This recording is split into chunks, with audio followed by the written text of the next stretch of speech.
Bonjour à toi. Dans cette petite vidéo, laisse-moi te montrer la voix de une douce odeur de café. Eh, faut que je t'avoue un truc. Le café, j'aime pas ça.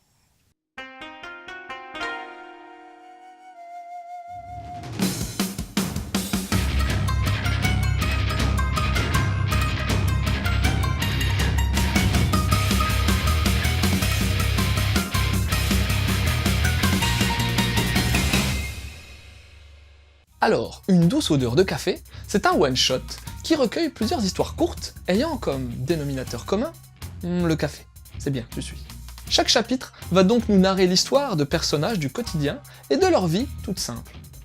T'auras pêle-mêle le type qui vient de se faire larguer par sa femme, le musicos des rues à qui on donne un paquet de pognon pour jouer, l'histoire avec la voyance, la garde alternée, le vieux pickpocket qui forme les jeunes à son art, une histoire tripante de cannibalisme, un amour rêvé, le show d'un détective raté, la peinture de portraits faite sans modèle, les chats qui squattent toujours chez la même personne, la réminiscence d'un oncle au bord de l'otakuisme et la voisine qui se remet en couple.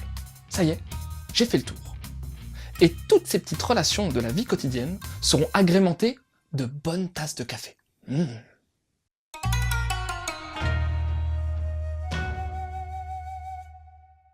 Si t'as maté la couverture, tu t'es rendu compte que le dessin était très spécial pour un manga, et je peux pas te contredire. On a vraiment un trait super particulier qui joue énormément sur la géométrie. Les personnages, en style SD, sont réalisés à l'aide de rectangles, de carrés, de triangles, de cercles. C'est un style très simple, mais pas désagréable, et ça colle plutôt bien avec l'ambiance au final. Les décors, omniprésents, sont dans la même lignée et utilisent énormément les déformations type fisheye. T'as bien entendu pas mal de focus sur les machines à café et compagnie, et il y a aussi un gros travail de fait sur les ombres que l'auteur réalise à la main, puisqu'il n'utilise pas de trame dans son manga. Les contours sont bien épais, donnant un aspect cel shading à son titre. Mais même si le dessin est plaisant en soi, je peux pas m'empêcher de trouver l'intégration des personnages au décor mal fagoté. Bah ouais, les décors sont tellement fournis que les personnages ressortent absolument pas, et ça rend la lecture d'images plutôt confuse et pas forcément agréable.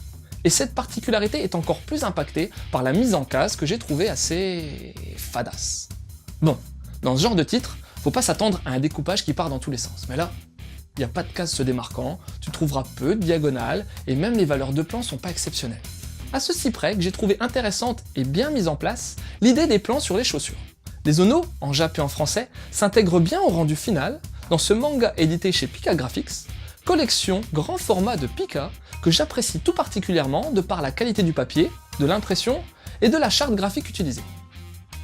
La cover originale n'a pas été gardée et celle de la VF est plutôt stylée.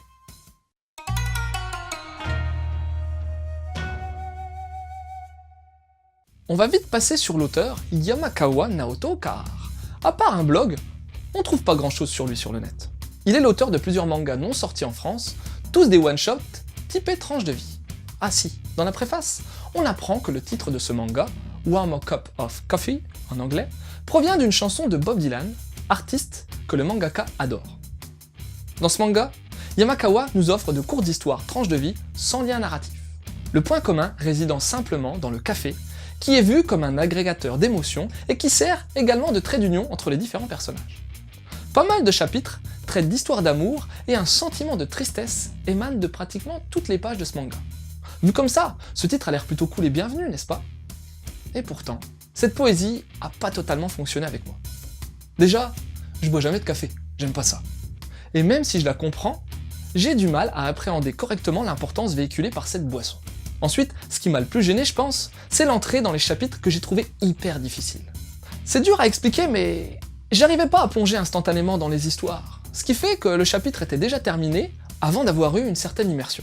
Et hop, nouveau chapitre, et hop, fallait se remettre dedans.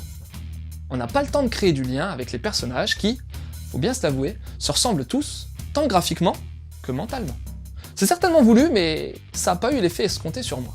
Alors dans le tas, il y a bien eu quelques histoires sortant du lot, comme celle avec le cannibalisme, l'oncle otaku, ou bien la dernière, avec la voisine séparée de son mari.